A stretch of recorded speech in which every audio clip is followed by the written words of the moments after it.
Evento no Sindicato dos Metalúrgicos do ABC em São Paulo, o presidente Lula disse que Jair Bolsonaro foi derrubado, mas o bolsonarismo não. Nós voltamos a Brasília com a nossa repórter Luciana Verdolim. Mais uma vez, bom dia a você, Luciana. O que mais disse o presidente Lula nesse evento? Bom dia, Paula. Olha, mais uma vez, o presidente Lula fez duras críticas à administração anterior, ao ex-presidente Jair Bolsonaro, apesar de aqui no Palácio do Planalto ele estar sendo orientado a evitar esse tipo de declaração. Ontem, o presidente Lula fez questão de ressaltar que é preciso ainda acabar com o que ele chama aí de bolsonarismo, que os problemas não terminaram. A gente tem a declaração do presidente da República. Agora vocês têm que estar preparados, porque nós derrotamos o Bolsonaro, mas não derrotamos os bolsonaristas ainda. Os malucos estão na rua, ofendendo pessoas, xingando pessoas, e nós vamos dizer para eles que nós queremos fazer com que esse país volte a ser civilizado.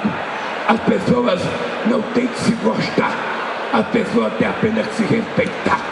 Você não tem que escolher o seu vizinho, você apenas tem que aprender a conviver com ele decentemente, respeitando ele e ele respeitando você.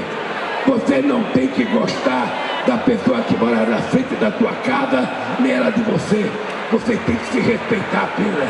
Isso é democracia. O presidente voltou a afirmar, inclusive, que o brasileiro não precisa de arma de fogo. Lembrando aí dos decretos que foram revogados pela atual administração e das novas regras envolvendo posse e porte de arma no país, que foram anunciadas na última sexta-feira. É isso, Luciana. Falas polêmicas do presidente Lula que nós vamos repercuti-las agora com os nossos comentaristas. Muito obrigada, Luciana. Primeiramente, Amanda Klein.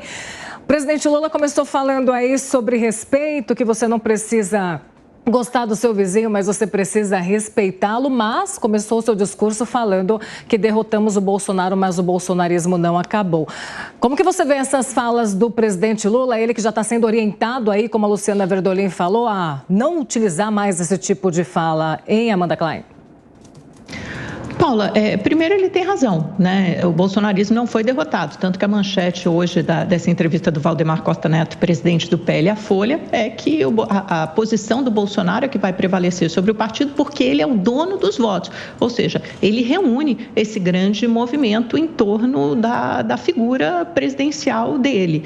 O bolsonarismo convencionou-se a chamar o bolsonarismo, a colocar toda a direita sob o guarda-chuva do bolsonarismo a partir de 2018, porque foi esse movimento político que conseguiu amalgamar, reunir, organizar essa direita. Agora, é preciso fazer uma distinção entre o que é uma direita racional, democrática e que respeita as instituições e o bolsonarismo exacerbado de extrema-direita, que é extra-institucional e que é antidemocrático e que desagou no movimento de 8 de janeiro, representado por pessoas como essas supostas agressoras, porque a gente ainda tem que ver as imagens do aeroporto, mas que supostamente agrediram o ministro do Supremo Tribunal Federal, Alexandre de Moraes, e o seu filho no aeroporto de Roma, na Itália. Essa extrema-direita faz mal ao país, porque ela não respeita as leis, ela não respeita o resultado da eleição, ela não respeita o voto, ela não respeita a democracia.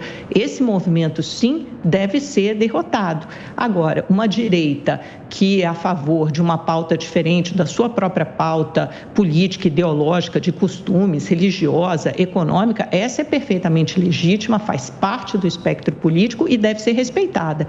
Tenho para mim que essa cisão ficou um pouco mais clara a partir da reforma tributária. Vimos como foi a ação e reação do governador de São Paulo, Tarcísio de Freitas, e de outra ala muito mais radical do bolsonarismo. O Tarcísio de Freitas preferiu ficar objetivamente com os fatos e com que ele se debruçou ali sobre a reforma tributária. Entendeu que aquela reforma seria melhor para o país, embora isso significasse discordar do seu líder e padrinho político Jair Bolsonaro. Já uma ala radical do PL bateu o pé e apesar de sempre ter defendido aquela reforma durante o governo, preferiu votar contra e agora vem com esse discurso de que foi tudo votado muito rápido e ninguém sabia o que estava votando porque o texto foi mudado a poucas horas da votação. Então, acho que são essas direitas que a gente tem que fazer a distinção. Não adianta colocar tudo no mesmo balaio, porque há uma diferença gritante entre elas. Pois é, Beraldo, na sua avaliação, há essa diferença e o presidente erra ou acerta ao num evento como esse, atacar o adversário dele que foi derrotado nas urnas?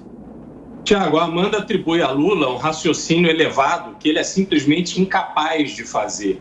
Lula pega um caso, que é o caso que, aliás, depois ele ainda se manifestou, falou barbaridades em relação a esse grupo de pessoas, 3 pessoas que supostamente agrediu o filho do Alexandre de Moraes no aeroporto de Roma. E ele usa isso para classificar um universo de opositores como se fosse resumido aquilo.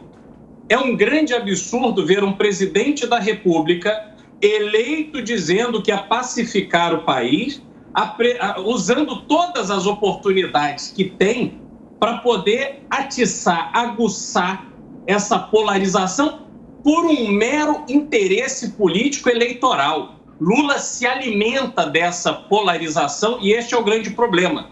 Porque Lula deveria começar a sua preocupação em relação à violência olhando para dentro de casa, olhando para a esquerda, olhando para o seu maninho do PT, ex-vereador, que agrediu um empresário, quase levou a óbito o empresário durante o período em que Lula estava para ser preso. E depois o que Lula fez? Lula faz um discurso enaltecendo a figura do maninho do PT, um agressor, uma pessoa que foi processada por tentativa de homicídio. Então esse discursinho de que o Lula é do bem e toda a direita é do mal é um papo furado, inaceitável, vindo de um presidente da República. Agora em destaque,